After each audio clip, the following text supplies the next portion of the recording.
Pretend a funeral director who kept the bodies of dozens of people, failing to cremate or bury them, has been jailed for 20 years. Robert Bush admitted 67 offences spanning more than a decade in East Yorkshire. His crimes left countless relatives heartbroken. I do not think that I have ever known offences affect so many people, and so many people so deeply. The tens of thousands of migrants who crossed into a Spanish enclave in North Africa return home, but Italy suspends EU free movement rules with Spain because of the crisis. The remains of 3 climbers have been found after an avalanche on Pakistan's Broad Peak Mountain. Another 7 are still missing. It's a golden day of success for Wales in the velodrome at the Commonwealth Games. And Top of the Pops for Rein Me In by Sam Fender and Olivia Dean, now the longest running #1 single of all time. On BBC London, the High Court decides that a controversial plan for a Chinese mega embassy by Tower Bridge and the Tower of London can go ahead, despite concerns from people living nearby.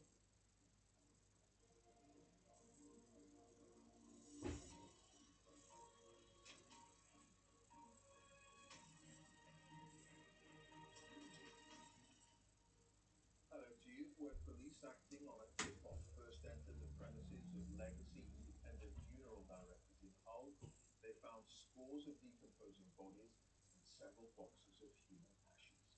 Well, today, the man who ran the funeral home, Robert Bush, was sentenced to 20 years in jail. A court heard how he kept the bodies months after they should have been cremated. He admitted 67 offences spanning 12 years. The Prime Minister has now backed calls for greater regulation of funeral homes and mortuaries. Lindsay Smith has our top story tonight, and the warning, it does contain some distressing detail. Strange, isn't it? The first steps into Hull Undertakers Legacy Independent Funeral Directors. A whistleblower had called the police. Death has a certain odour in it, and it's a specific smell. It was shocking, never in all the time I've been in the police and being a senior investigating officer, have I come across a scene as distressing as that. Detectives found 35 bodies and half a ton of human ashes. Sentencing Bush to 20 years in prison today, the judge talked of the profound impact of his crimes. I do not think that I have ever known offences affect so many people, and so many people so deeply. Families have been presented with ashes which could not have been those of their deceased relatives who were still on the premises. Making that discovery has been traumatic in the extreme for all of them. These are some of the 300 victims in this case. Today, many families ensured their loved ones were not forgotten, like Tristan Essex, whose grandmother Jessie Stockdale was found 5 months after her funeral. Creating a family, she knows everyone together, and everyone giving and taking. In the end, she'd forgive everyone, and I think she's forgiven us all, but I don't think we can. He's got nothing that a decent human being really represents. It is below that, and how we can face all these people as well as children and do what he's gone and done. It's just no decency in the man whatsoever. On the floor of Bush's filthy warehouse, detectives found stillborn baby Sonny Beverly Conlin in a paper bag. He'd been there almost 2 years. His mum thanks the police for returning him so she could lay him to rest. I won't ever be able to repay them for giving him back his dignity. So, as a mother, that's all I ever really wanted for him. And he got it in the end. Took a time, but we got there. So yeah, we've had. Bush said the reason he kept the deceased in squalor was cash flow problems. The judge dismissed this entirely. Following the verdict, the government announced that they will back urgent regulation of the funeral industry, and the Royal Commission announced a review to see if there are any gaps in the law that could allow this to happen again.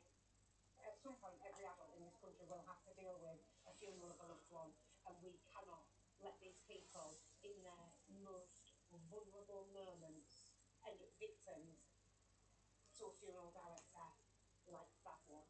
Bush's crimes shocked the nation. It's hoped they'll change an industry. Lindsay Smith, BBC News. And you can see more on this on BBC iPlayer in Funeral Home Horror. It's available now. Spain's Prime Minister.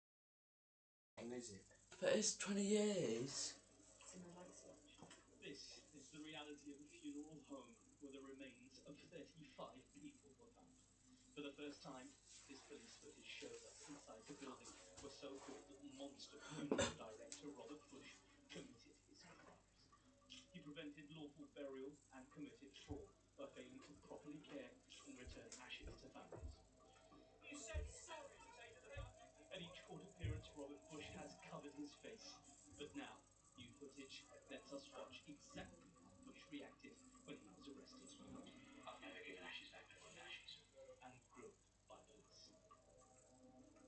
This is how a criminal enterprise that disregarded basic human dignity was finally stopped.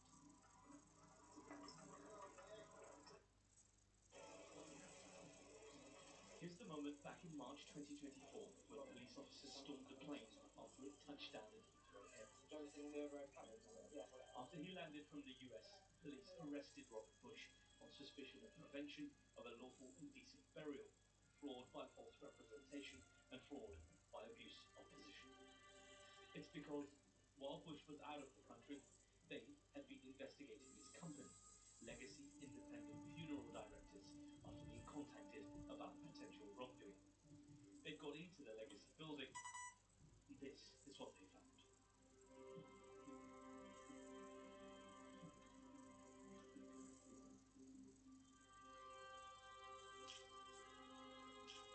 Just not right.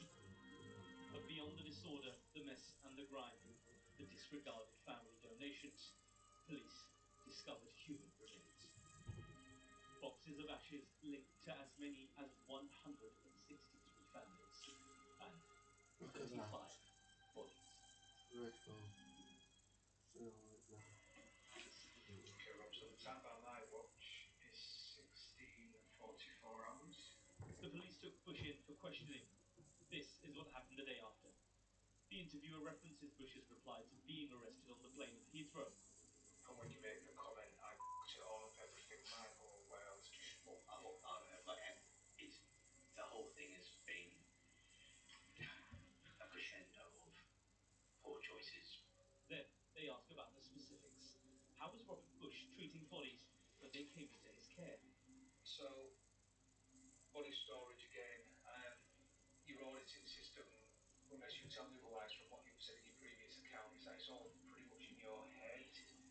You acknowledge that guidance from your association says you should keep some form of written or electronic record, but you don't. Sister, you usually mean Yeah. so, the best practice I understand you shouldn't do. On a day-to-day, not lapsed on that. Yeah. And I think you said that you identified bodies literally from the wristband.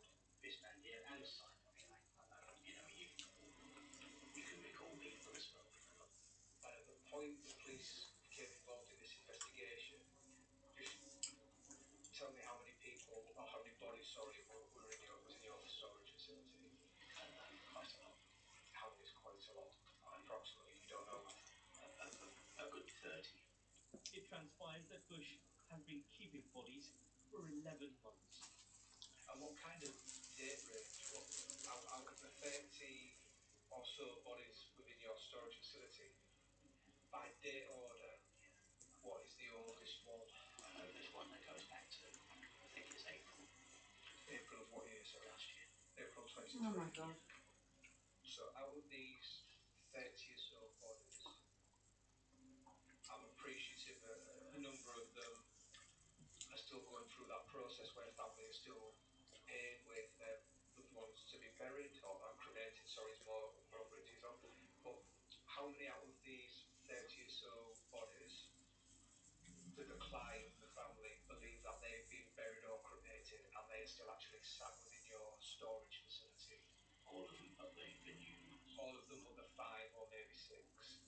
So we're talking what, somewhere in the mid-20s in number at least. Okay. So now that we know that as a very approximate number, what is it you've told their families, those families that relate to those bodies? Funerals taking place. Okay. Okay. Out of these families, 25 or roughly whatever number we're talking about, how many have you given ashes to?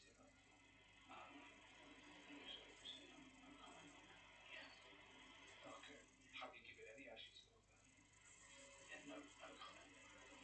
Because he knows what he's done. Because obviously there's, if they believe their loved one's being cremated and you've given them ashes but they haven't actually been cremated, how have you gone through the process of getting them into an urn with their name on it and then giving said urn to them, Rob?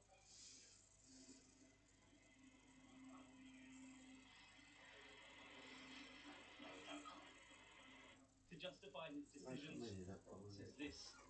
And what reason did you have for not cremating them when you should have cremated them?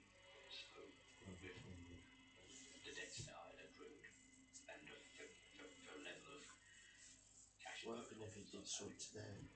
But they won't pretty much do it this. presented an opportunity They that just we got didn't money have to to look at it. maybe do it immediately. If I held on to them for a little bit, they backfilled another one and to catch up, but I didn't catch up. Bush doesn't even know who was responsible for regulating his funeral home. What body, and I refer to it as a regulatory body, comes round and checks that funeral directors are actually Like safety executive or something like that. yeah, right, okay, because He seems to find that amusing. I know we're a highly unregulated industry. you're highly unregulated. He admits there had been no recent inspections of his company. When you In your experience, join the National Association of Funeral Directors, you have an inspection to put a certificate on your wall. But yeah, they just come and check. But they're also checking if you've got cushions on your sofa, how many leaflets you have in a so in this association window we're talking of where you've started facing these problems and these bodies have started building up, what inspections have you been subjected to? None. As for what he told the families, With some individuals that we've got here, Yeah. perhaps some of those families have had services and believed that the loved ones have been cremated, and ultimately that isn't the case. I just want to be very clear in my mind, I understand that. So there will be families that have gone through a service, believed the loved ones were cremated. Would you have then provided them with some ashes after that? Generally, I wouldn't figure I'd divide people with the right ashes. Right, that's what I'm trying to get at, really. Yeah. Because you mentioned then. So not everybody comes to ashes immediately. It's quite common to leave time. So Yeah. It's been when people have maybe made inquiry about it, they've made sure that Right. people have gone and come back again. But again, it's that question again, the ones that was cremated late or haven't been cremated at all, how did you get the ashes to someone who hasn't been cremated to the family? I say no comment on that. And what I need to ask you is, have you used somebody else's ashes to give to another family member, to give to a different family to say that's your loved one? I would say no comment. Or if you haven't done that, what It's not an answer. or I don't know why they carried is it on. within that that they believe is their loved one's ashes?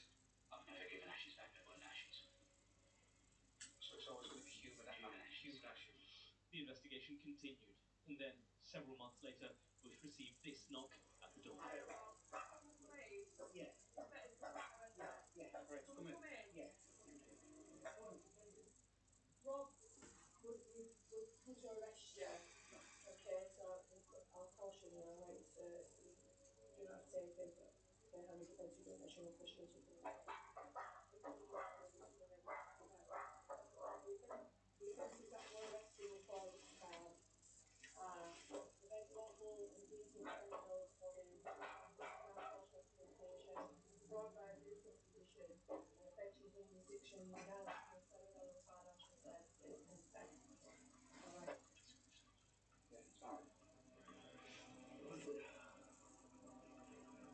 I don't understand.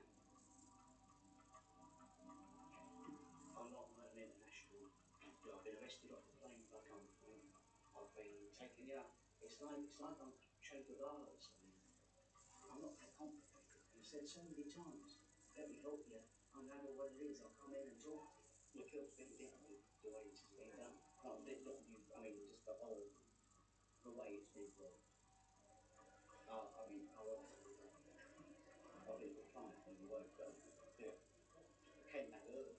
On my own accord. Had my flipping phone gone from. Yeah. You know, and I had massive Met offices with the guns like that, you know. Police were arresting him again and took him in for more questioning. So, first of all, This time he didn't want to speak. He chose to have a solicitor give a statement on his behalf. I wanted to make a statement. okay, But it's in the handwriting of the solicitor. Okay. Ask him to read that out. That would be sure. possible, thank you. So what I have is a statement that I've prepared based on the instructions that I've been provided in my handwriting. The next day, he is questioned again. And this time, when he speaks, there is one phrase he keeps repeating. No comment. Okay.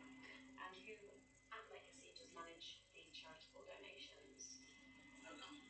And who is responsible for the collections that are managed at Legacy? No comment. He refuses to explain the fate of one family's money. Okay, tell me what happened to that money. No comment. Explain how you sent it to the charity. No comment. Despite bank statements showing spending on supermarkets and cars. You've gone to Tesco and spent £136. Was that to do with funeral costs or? No. Have made payments, a lot of payments to DVLA for vehicles.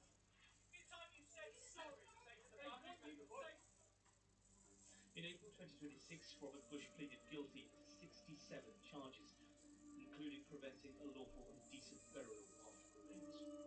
Victims' families say their loved ones were disposed of like a piece of meat. One woman whose unborn baby was sent to Legacy Funerals for cremation has said she was absolutely distraught to learn that the ashes she received were more likely a mix of adult and animal remains.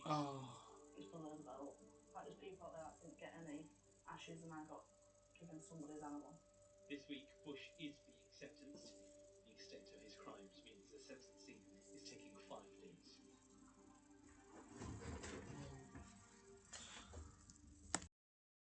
Music. Now here, the big question during the new Prime Minister's historic policy announcements this past 2 weeks has been quite how they are all going to be paid for. Well, tonight we've got the beginnings of an answer as the Chancellor set the 28th of October as the date for his first budget. John Healey and Andy Burnham have jointly written to every Cabinet Minister telling them to prepare for cuts. Mr. Healey warned that the welfare bill must be, in his words, controlled. Well, Harry will talk us through what we know of the Treasury's plans in just a moment, but it is clear there will be no new money available to cover the latest announcements from Number 10, including today's unveiling a major Ranger on a mission to explain.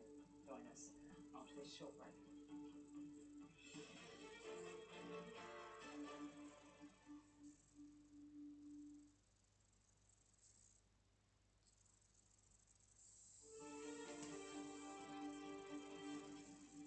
Welcome back. A judge today described the disgraced Hull funeral director Robert Bush as heartless, deceitful and dishonest.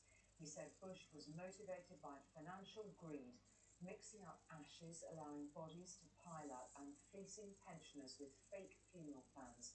Now he is behind bars. He was sentenced to 20 years in prison at the end of a week in which the court heard from dozens of bereaved families, more than 200 victim statements in all. The true number of those affected by his crimes is, however, unknown. The judge said that even now, almost none of those who trusted the Legacy firm can be sure they received their loved ones' remains. They stood clutching the memories of their loved ones, whose deaths were treated with such utter disdain by the funeral director they trusted. Outside court, the families of Robert Bush's victims, like Betty and Alan Griffin, whose daughter he gave ashes that she fears weren't theirs. No matter how many years, it will be never long enough for us. Deep scars remain due to the terrible violations committed against our loved ones. It is agonising to recall a baby denied a proper cremation and left in a paper bag on the floor for nearly 2 years. Equally heartbreaking are many adults denied a dignified resting place. Robert Bush, who thought his arrest was unreasonable, was jailed for 20 years. Strange, isn't it? When police had raided his premises in Hull, they found bodies decomposing on the floor, which families had been told had been cremated. Fraud on a grotesque scale. Phil's mother Carol was kept there for 6 weeks. He told me he still has unanswered questions. I went there where my father's ashes are, thinking I took my mother there as well and they're back together. And it was a stranger's ashes, it was just somebody else's ashes. And so you can't get closure in that respect. Bush ran his business for 14 years. I've never given ashes back to own ashes. The judge said no one who used his services could be sure they were given the right ashes and said his motive was greed. His behaviour towards their living relatives was characterised by dishonesty, deception, and heartlessness. If he could reuse a coffin that someone had already paid for, he would do so. If it was cheaper not to keep the deceased in refrigerated conditions, he would do that too. But he also said procedures weren't followed in the registering of burials and cremations. The government today pledged to crack down on rogue operators and regulate the funeral sector for the first time. People, I think, would assume that the highest standards apply to this area, and we've got to make sure that they do apply and that there can't be any repeat of what we've seen. It is what the families have been calling for. The judge told them the dignity that was denied to their loved ones has been more than made up for in the dignity they've shown in their absence. Ben Chapman, News at 10, Hull. I'm a parent who's tried to secure an assessment for their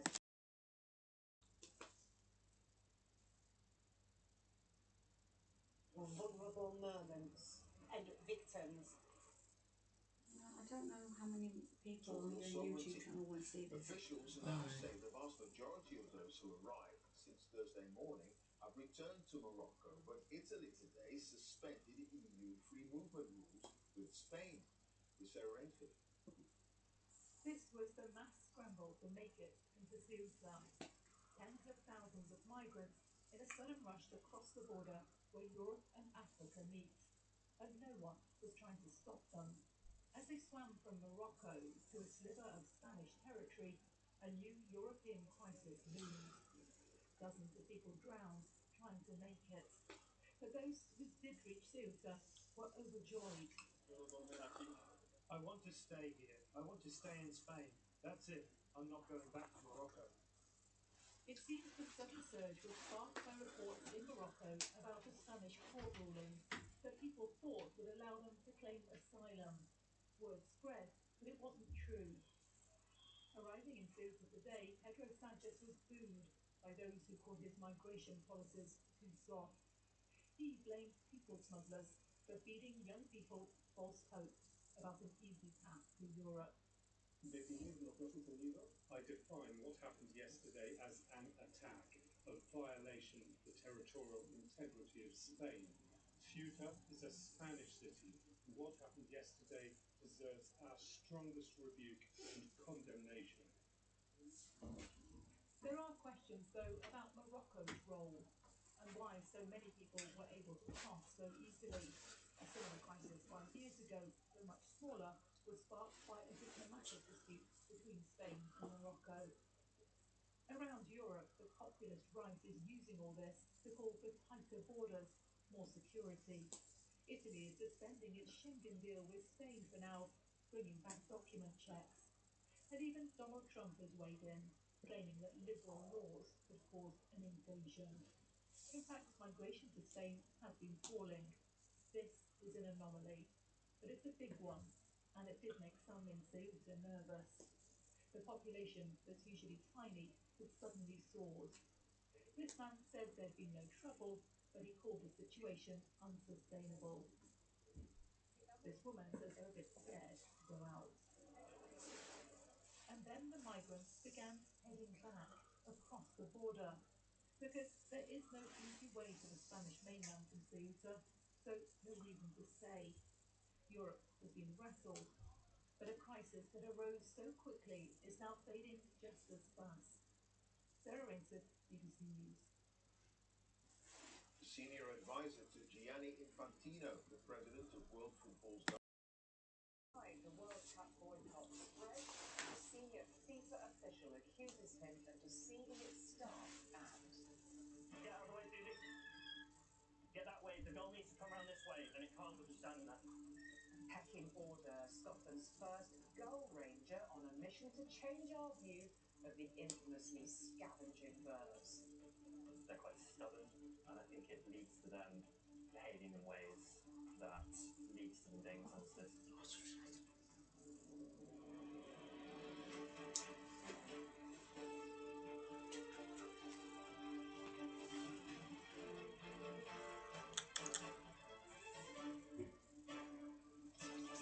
This is OTV News at 10 with Julie Etchingham.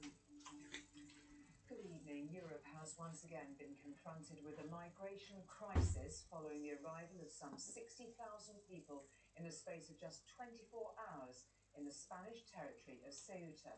The country's prime minister has condemned the breach of its border with Morocco. Pedro Sanchez deployed troops to reinforce security today. He blamed smuggling gangs for fueling the sudden surge in crossings, with tens of thousands reaching the autonomous North African city yesterday and today. Some swam from the south, others passed around a fence on the beach. Dozens drowned or were killed in a subsequent stampede. Well, tonight, Italy has suspended its Schengen agreement with Spain, and an emergency EU meeting is being convened. But as quickly as they came, the vast majority of the migrants now appear to have returned. 60,000 people pour across the border from Morocco into Ceuta, littering the beach with discarded rubber rings. Young and old, families, babies. Mostly coming by sea, dozens have died trying. I saw hell, says Abdul Hakim, who was stopped at the border. We walked 14 kilometres through the mountains, but told ourselves it didn't matter as long as the border was open. We were told to take the road to the sea. I found myself completely submerged. I was choking, and I saw two men die right before my eyes. The tiny Spanish territory seems like a safe bet for these migrants after a supposed legal loophole issued by the Spanish Supreme Court said migrants intercepted at sea can't be summarily returned, triggering a run on the border. It seems, says Spain's Prime Minister Pedro Sanchez, that this interpretation of the sentence of the Supreme Court has spread like wildfire in the last hours among human trafficking networks and produced an avalanche. Perhaps unsurprisingly, it's caused an almighty diplomatic row in Europe. Tonight, Italy's Prime Minister Giorgia Meloni says her government has decided to temporarily suspend the free movement regime provided for by Schengen with Spain, reintroducing border controls. Pedro Sanchez posting back, solidarity and empathy are optional. Respect for European treaties is not. But his critics aren't only in Europe. When you look at what happened to Spain, they don't know what to do. And it's happening again today. They're coming in by the tens of thousands. They're just invading the country.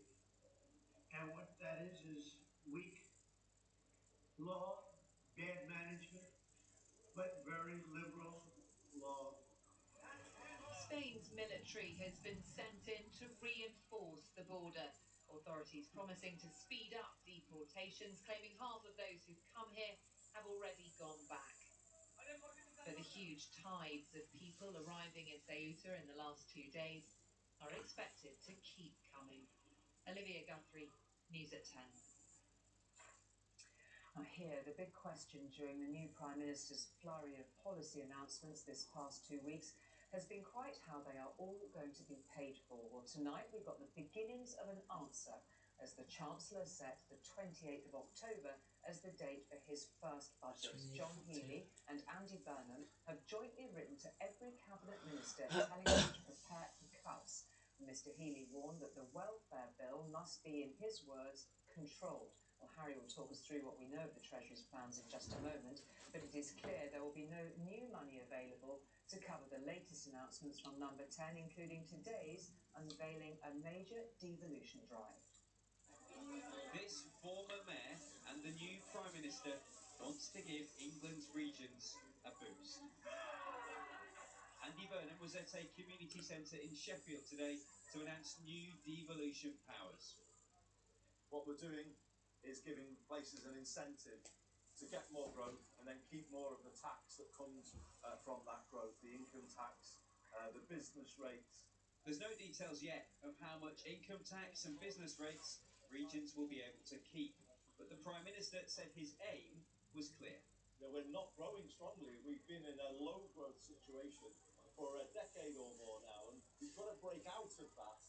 We're not going to repeat some of the mistakes of the past, the austerity of the past that then has left us with a low investment, low growth economy. This policy is designed to break that cycle. We've got welding and electrics upstairs.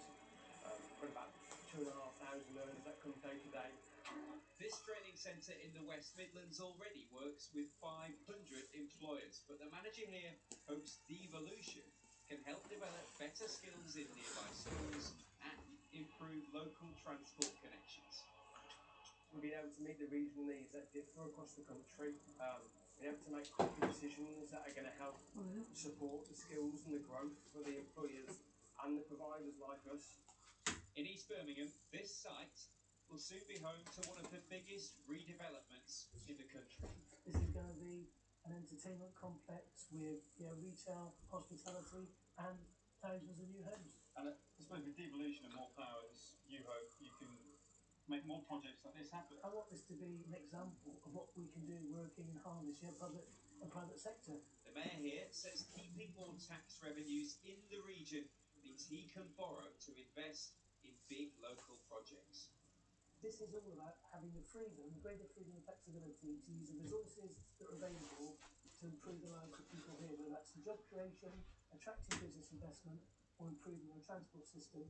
But not all regions are planning big investments. In Teesside, the Conservative mayor wants to plot a different move. If he's going to give us the real responsibility to devolve it out of Whitehall, that means that I might decide to reduce people's taxes. It may be that other mayors across the country want to spend that money on other things. That's the point of devolution. What's right for Teesside isn't necessarily what's right for Manchester or Birmingham. But the government has to decide which track are they on. Do they want to centralise and decide what I can spend money on? Or do they want to actually give us the power, like the Prime Minister has said, to get on and do the right thing for the people?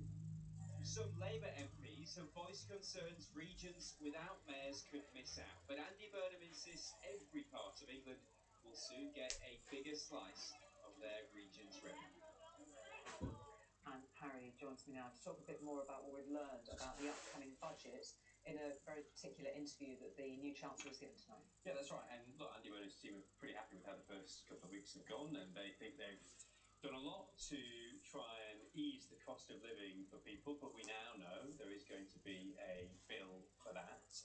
Here are some of the giveaways that we've seen so far that appear to be unfunded. So there was VAT off energy bills, that cost around £850 million. A £2 cap on bus fares, that was around £500 million. Support for pubs and other high street businesses, that was about £100 million.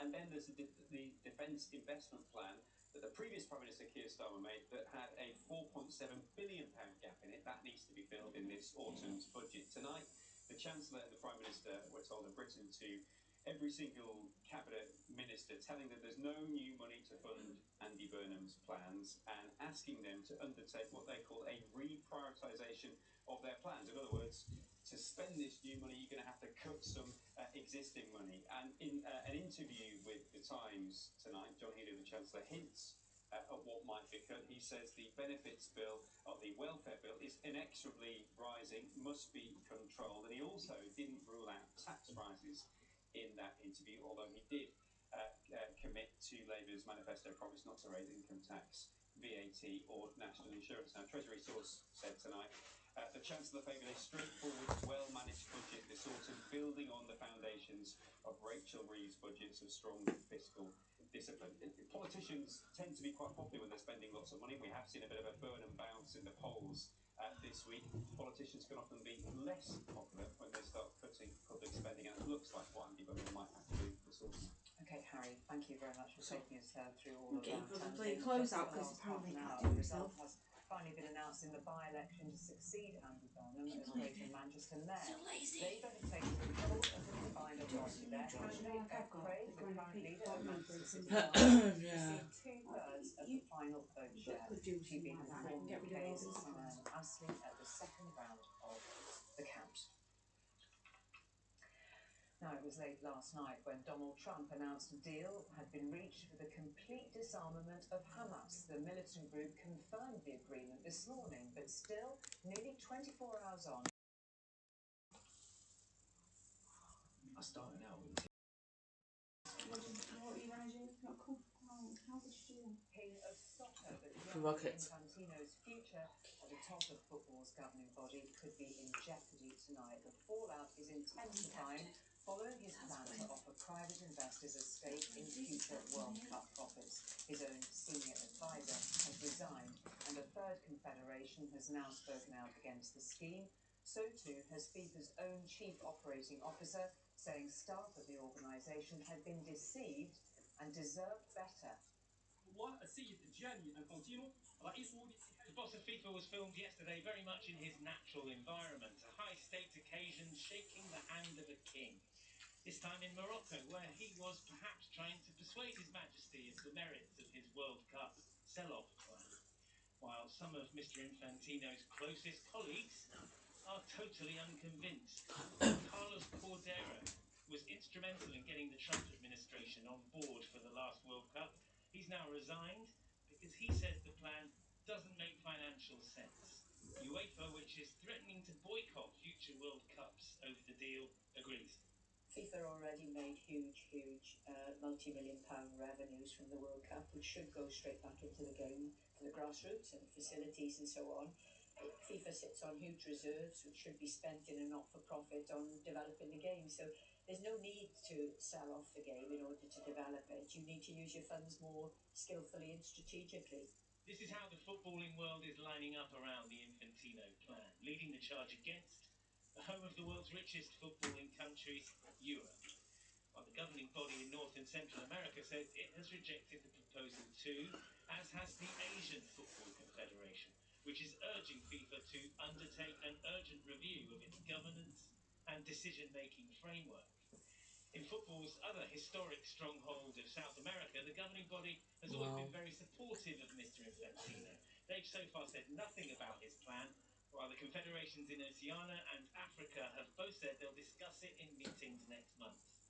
For some of the countries in these confederations, the money Infantino is offering would be transformative. I think it's a real shame, because essentially those confederations that need the funding the most are almost being put in the middle and putting a proposal in front of 54 people who 54 federations who absolutely need that investment, and using that as a leverage. Not great governance at all. Not much more than 24 hours ago, it looked like Gianni Infantino might well put his proposals to a FIFA vote within weeks. That looks less likely now, and his future as FIFA president is now in question in a way it has never been before. Geraint Vincent, News at 10. The vast majority of those evacuated during this week's Suffolk wildfire have been allowed home this evening. The village hall, which became a makeshift refuge, has closed, and emergency crews say they're confident that major fire breaks will keep the flames at bay overnight. But just as firefighters got on top of one fire, another broke out in Essex. A blackened land, smouldering, lifeless. This was one of the country's most important wildlife havens. The flames in Dunwich Heath are now stable, not under control, but not spreading erratically either. 120 firefighters have been involved in this major incident. The wind, the coastal and everything like that really has made the crews work Smith exceptionally hard. Suffolk Fire Rescue Service. National assets, because our crews are tired. injuries and no properties burned down. As flames encroached on Wednesday night, propelled by tinder-dry heathland and unpredictable wind, homes and holiday lets evacuated. And one of the volunteers there offered out a home we could obviously stay for the night. It was her neighbour actually, and they were in America at that point. Well, just sleeping in some random couple's house by ourselves to the trust was just like wow. So, you've never actually spoken to these people? You don't even know who they are? Don't know the names, don't know who they are. It just shows that bad things happen, but good people decide to help out and do what they can. Charlotte says she reported the fire after discovering it. It was not big, it was like maybe 20 foot across. And so we kind of jumped, we thought, okay, what are we going to do? So we were jumping on it, trying to stamp it out. There was no cigarette butt. There was no kind of camping equipment or barbecue, anything that looked like it could start a fire. This morning, another major fire broke out on another wildlife hotspot in eastern England. Middlewick Ranges near Colchester. 50 firefighters managed to bring it under control. But with large swathes of the country in drought, the risk of more fires looms large. Sam Holder, News at 10, Dunwich. Still to come on the programme tonight. Mr Bush did not make a mistake. His acts were deliberate. We all deserve dignity in death. And this was totally denied to our loved ones. The Hull funeral director who left bodies to rot in his mortuary sentenced to 20 years in jail and... Rattled, but a crisis that arose so quickly is now fading just as fast. Sarah Rainsford, BBC News. The senior advisor to Gianni Infantino, the president of World Football's governing body, FIFA, has resigned in protest of plans to sell stakes in tournaments, including the World Cup. Carlos Cordero called it a bad deal for football. Here, the Prime Minister says Mr. Infantino is the wrong man to lead world football. It comes as the Asian Football Confederation joined its counterparts in Europe, North and Central America, and the Caribbean in rejecting the proposal. Here's Andy Swiss. Under pressure like never before, Gianni Infantino, the man with the plan that sparked footballing fury. His senior advisor Carlos Cordero's resigned, saying he couldn't stand by FIFA's proposal to sell a stake in the World Cup success to private investors, while Asia's become the latest confederation to publicly oppose the plan because of what they called serious concerns over the proposal and the decision-making process. And now the British government believes that could be that. I think FIFA's plans are falling apart, and I'm dead Was that transfer done easy? The FA and UEFA have led the charge against the idea the World Cup's for sale. And for me, the Prime Minister was right when he said, look, football's for the fans. I want to see these plans put to one side. And those plans are now in real peril. FIFA has 211 voting member associations from 6 confederations. 3 of them, in Europe, in North and Central America and in Asia, have declared their opposition. That's potentially 136 members. The Africa and Oceania confederations have said they'll discuss it in August, while CONMEBOL, which governs South America, has yet to comment. But those 3 can't reach the 106 votes needed to push the plans through. Well, despite the backlash, FIFA say they intend to press on with their plans.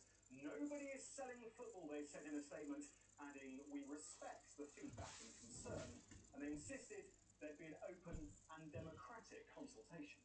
So is there any backing for Infantino? Yesterday he was in Morocco, who are joint hosting the next Men's World Cup. But although he's traditionally enjoyed support in Africa, there's also concern. It's quite Fabane, Infantino. It's going to take a lot of soul searching. I do think that What about Infantino again? saying that you have to draw a line. With Majority Infantino's future of under scrutiny, then the members the obviously game is in are against it. A lot of people. Yeah, but it doesn't need everyone to be joining Yes, them. but even the ones that aren't against it, them together won't form enough to what needs to actually push it through. Because majority, the rest of the footballing confederations are against it.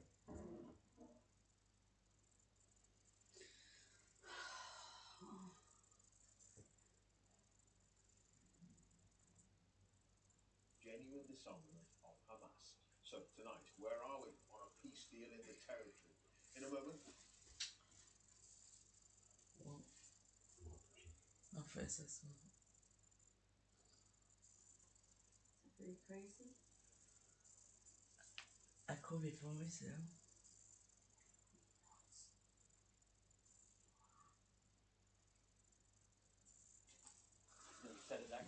John Healy's first budget will be on the 20th of October. So there are some That'll be his first budget. That'll be his first autumn budget as Chancellor. right, Gary, thank Well, you we for that. can do Gary it at the same Dunn, time. Chief North American Correspondent at the White House. Here, the Chancellor, John Healey, says his first budget will be on October the 28th, and he's pledged to move money and power out of Westminster. The Prime Minister, Andy Burnham, has told England's mayors they'll be able to keep for the first time a share of the income tax collected in their areas, but the plan has been criticised by Reform and Tory mayors. Here's Nick Erdman. The Prime Minister this morning visiting a nursery in Sheffield, promising areas like this more power over how taxes are spent. Devolution, big word. More money from business rates will be given to local politicians in England. And for the first time, mayors will be given a share of income tax raised in their area to spend how they see fit. And what we're announcing today is the biggest shift of power out of Whitehall and Westminster into all places across the UK. The government hasn't said how much cash will be devolved, so we asked the minister overseeing Andy Burnham's devolution drive.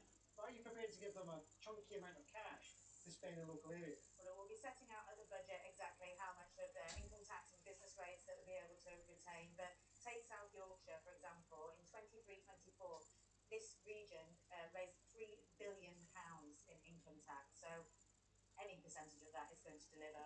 The government hopes that this plan will drive economic growth across the country, like here in Sheffield, and that will mean more people paying income tax, which means even more money for local politicians to spend. The question is, how far are ministers prepared to go in giving away power? Would they agree to something, for example, that's directly opposed to central government policy? Most of England's mayors are Labour politicians, but not all of them. This Conservative mayor wants to give cash he gets back to taxpayers. If he's going to give us the real responsibility and devolve it out of Whitehall, that means that I might decide to reduce people's taxes. It may be that other mayors across the country want to spend that money on other things. That's the point of devolution. What's right for Teesside isn't necessarily what's right for Manchester or Birmingham, but the government have to decide which track are they on. Do they want to centralise and decide what I can spend the money on, or do they want to actually give us the power, like the Prime Minister has said, to get on and do the right thing for local people? The Prime Minister said today the plans weren't about allowing mayors to become mini chancellors. So what do you say to Ben Houchen when he says, I want to give people some of this money back in a rebate? Well, Ben and I will be having lots of conversations, I'm sure, over the coming weeks and months. The way we would like to see mayors do this is reinvest the money back into their local economies. And what about areas which don't have mayors, like here in Cornwall? They won't get the same control of income tax revenue, and some are worried they could get left behind. Back in Sheffield, ministers say they won't let that happen, but there are still plenty of details to come in the new government's push to move power out of the capital. The Early BBC News, Sheffield. Newsnight is coming up on BBC Two shortly. Here's Paddy with a preview. Hi there. Clive, we're standing by for the result for the mayoralty of Greater Manchester. It's the biggest test of Andy Burnham's premiership so far. So what do we read into the fact that only 1 in 4 registered voters showed up? Newsnight, 8 minutes away on all BBC platforms. Thanks, Paddy. Our latest figures from the Met Office show England and Wales are on course to record their hottest July for 190 years. Just take a look at these satellite images. The first shows vegetation in May, green fields and grassland. And this is after weeks of high temperatures and little rain in July. The light brown indicating extensive vegetation stress. Wildfires have been a feature of the hot summer too. In Suffolk, good progress is being made apparently dealing with a fire at Dunwich Heath, where emergency crews expect to be on site for at least the next 48 hours. Here's Natesh Johar. A scene of devastation. Just 2 days ago, this smouldering, desolate landscape was picturesque Heathland. want to sit and gaze upon this. In the nearby campsite, signs of how quickly people had to escape. Charlotte was walking past when she saw the fire begin at the nature reserve RSP in Minsmere, next to Dulwich Heath. She says she was the first person at the scene. We found the circle of fire, but the flames were quite small at that point, so we immediately started to try and stamp them out. But it was very clear that that wasn't going to be enough, because what happened was the fire then leapt into the heather, and the bush caught fire. No people have been injured and there's only been minor damage to property. But the National Trust, which owns Dulwich Heath, says the fire has wiped out the habitat of some of the country's rarest species. We're looking at total devastation across the National Trust site of Dulwich. We have this mosaic of woodland, heather heathlands, which is mostly rainfall, and then gorse and higher plants as well. From the images that we've seen so far, everything is burned.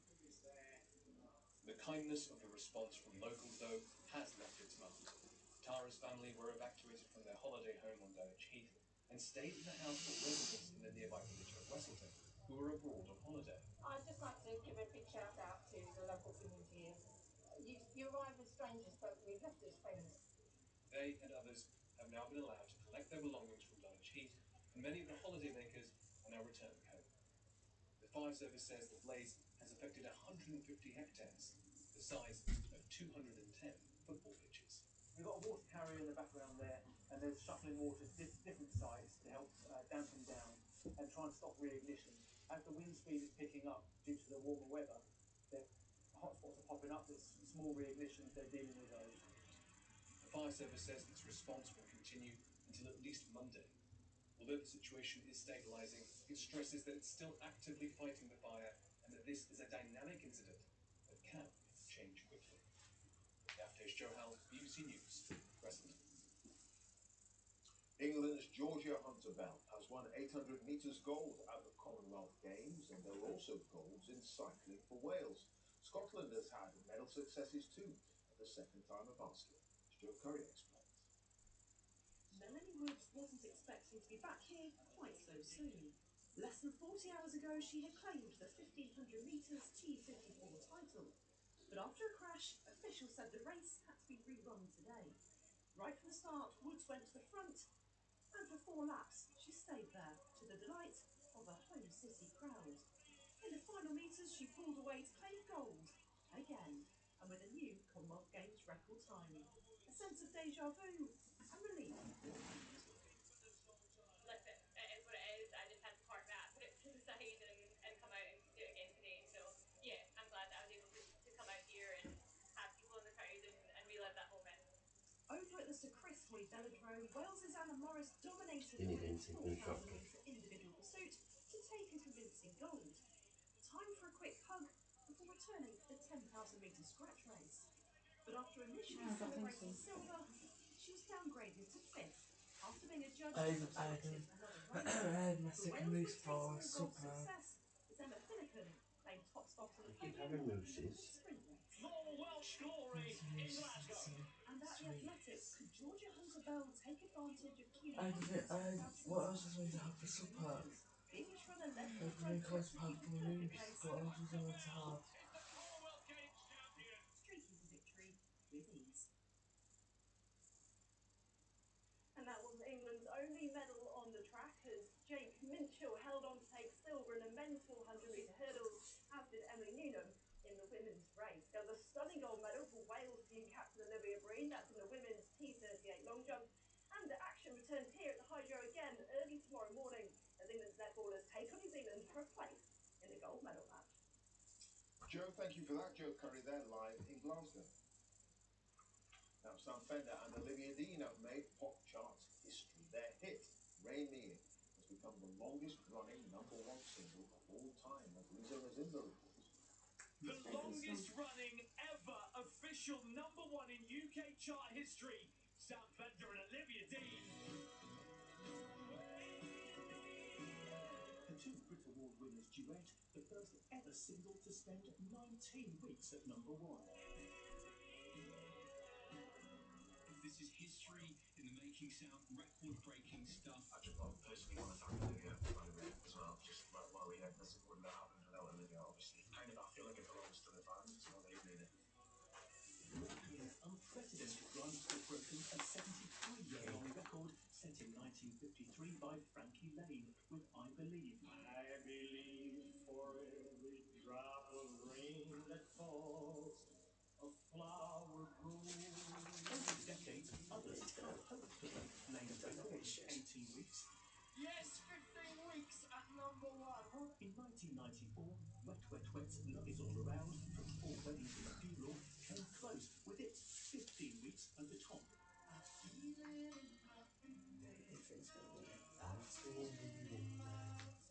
And in 1991, Bryan Adams had 16 weeks at number one.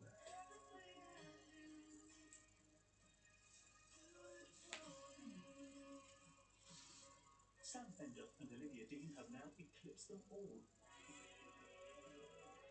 breaking the record that stood for 73 years. And Rainbow Rain could perhaps also last 3/4 of a century. Lisa Mazimba, BBC News. Weather news now, Chris is here. Hello. Hi, Clive. And, well, today there hasn't been much rain at all across England and Wales. Thomas Schaffen. Lovely end to the day. The sunset here in Cornwall. Now, we have heard just a few moments ago about the heat that we've had so far this month, but this is the dry spring, and parts of southern England have had no rain at all in July. Today's rain needs to be added to the figures, but it looks by a large margin England and Wales will have the driest July on record. Those records also go back to 190 years. Now, overnight tonight, showers will continue for Northern Ireland and across Scotland, while students running into Cumbria, Lancashire, maybe into northwest Wales as well. Otherwise, it's dry, with clear spells around, temperatures about 9 to 12 Celsius, 15 in parts of the southeast. Now, into the weekend, we're sandwiched between a couple of weather systems. Low pressure just running to the north of Scotland there, got high pressure to the southwest. And so, the closer you are to these weather systems, the more they will impact the UK. Closest to the low pressure, for example, to Scotland and to Northern Ireland. They'll turn particularly heavy through the afternoon across northernmost areas, should ease off in Northern Ireland later in the day. Close to the high pressure across England and Wales, not many showers around at all. We could see 1 or 2 into the northwest, both England and Wales. Otherwise, it's dry. Temperatures reaching a high of 27 again towards southeast England. That will feel warm again in the August sunshine. Now, second half of the weekend, showers are less widespread in Scotland, more limited really to the far north, and there'll be lots more of that sunshine to come through Sunday morning. In the afternoon, well, rain threatens Northern Ireland, tends to cloud over Wales, Western England, but it turns a bit hotter in the southeast. Temperatures could hit 29 degrees Celsius. Next week, there is a chance of seeing some rain. Greatest chance there is across northwestern areas. Fine. All right, thank you, Chris. Chris Fawkes there. That was it. Now, it's time for the news, where you are. Have a peaceful night.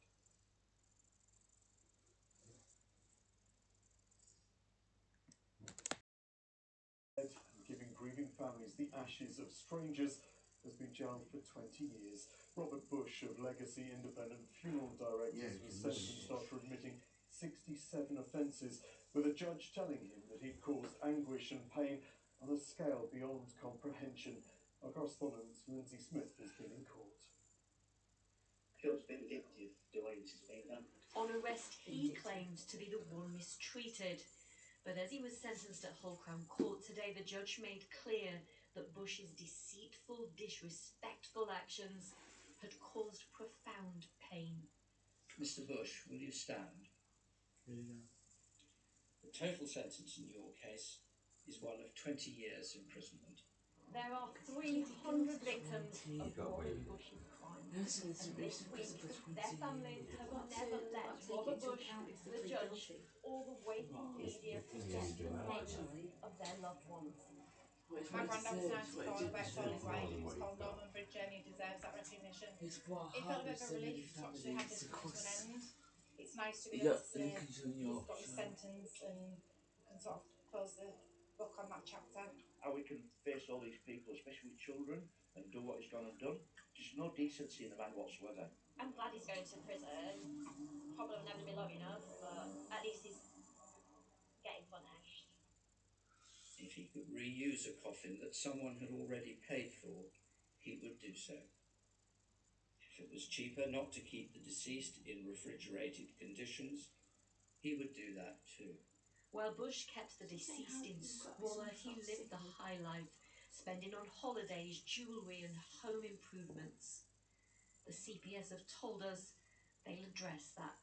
His assets have been restrained to see if we can confiscate any of the proceeds of his crimes and try to compensate the families.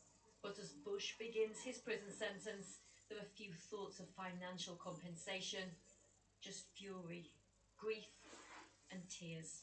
Lindsay Smith, BBC Look North, Hull. But this week has not just been about Robert Bush's crimes, rather the families left devastated by them. In court, relatives spoke of the trauma, the anger and the lasting impact on those who trusted him with their loved ones. Here's Lindsay again. Brothers, mothers, sons and even a baby. There were over 300 victims of Robert Bush's crimes. One of them was beloved mum and nan Shirley Welburn. We first met her husband Peter 2 years ago, desperate to know if Shirley was inside. I've just lost my wife. I don't know if she's at my home or if she's back in the mortuary. Peter discovered he didn't have Shirley's ashes at home. Robert Bush had given him the remains of a stranger. I was with her 50 years, so she didn't dare go anything like this. We've just been waiting for justice. It makes you wonder where you want to go yourself. You know, which funeral director do you want to go to? Can you trust anybody now? You don't need to look far in this tight-knit community to find people hurt by Bush. Hundreds of people gave him their life savings for a funeral plan, but they were fake, and he spent the money. How much did you pay? £1,899. I like that one as well. Yeah, that's a good one, isn't it?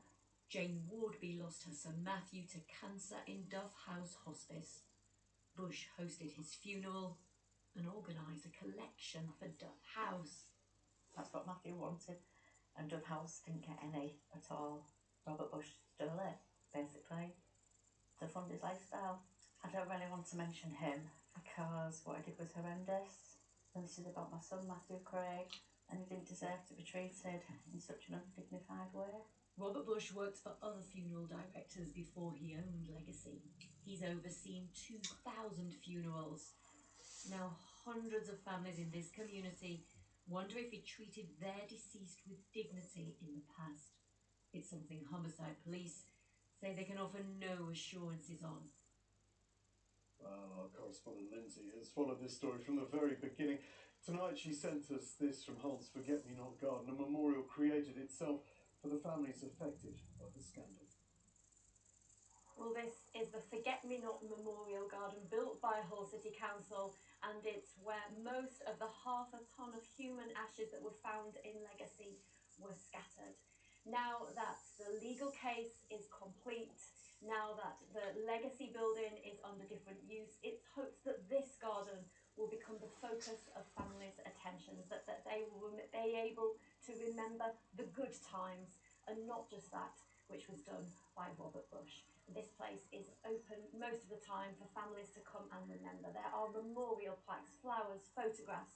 It's a real place that the families had input in designing, have ownership over, to remember the victims of Legacy. Lindsay Smith there, and there's more on Hull's Legacy funeral scandal in a new documentary. The programme titled Funeral Home Horror is available now on the BBC iPlayer. Just time for the weather then, with Paul Hudson. Thanks so much. Good evening. A lot of fine weather to come this weekend. Dry and bright with some sunshine. A very, very small chance of catching an isolated shower, but it looks mostly fine. And a relatively fresh and cool night to come. Dry with clear periods. We'll see lowest overnight temperatures around 9 or 10 degrees Celsius. So tomorrow, a lovely start. Lots of sunshine and blue sky. I think as temperatures rise, we'll see more in the way of clouds, certainly as we head through the course of the day. That might lead to the odd light shower. As I say, most of us will be dry with further sunny spells and temperatures not far from normal, 22, 23 degrees. Another fine day on Sunday. Might just stay dry Monday, but a change to more unsettled conditions as we head through next week. That's the forecast. And that's it from us. Have a great weekend. Bye-bye.